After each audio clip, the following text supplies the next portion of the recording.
Dövlət İmtahan Mərkəzi tərəfindən 8 mart tarixində keçirilmiş buraxılış imtahanı şagirdlər arasında narazılığa səbəb olub. Şagirdlərin əksəriyyəti imtahanın çətin olduğunu bildirir. Hazırda məktəblərdə və sosial şəbəkələrdə mövzu haqqında geniş müzakirələr davam edir. Məsələ ilə bağlı təhsil eksperti Elçin Əfəndiyevin fikirlərini öyrəndik. İmtahan suallarının tərtibində əsasən 3 prinsipə riayət olunur: sadə, orta və çətin.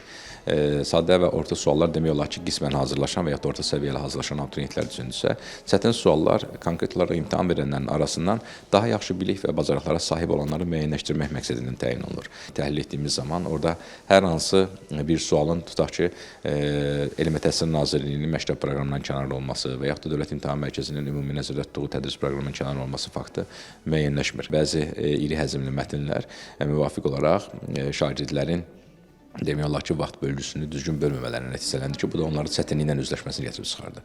Bütün imtahan nəticələri əgər ötən illərlə müqayisədə aşağı olarsa, bu cari ildə ali təhsil müəssisələrindən keçiriləcək müsabiqədə bəzi ixtisasların enməsini gətirib çıxara bilər. Ekspertin sözlərindən bu nəticəyə gəlmək olar ki, imtahanda təqdim olunan sualların hamısı qaydalara uyğun tərtib olunub. İmtahanın çətin olub-olmadığı nəticələr açıqlandıqdan sonra məlum olacaq.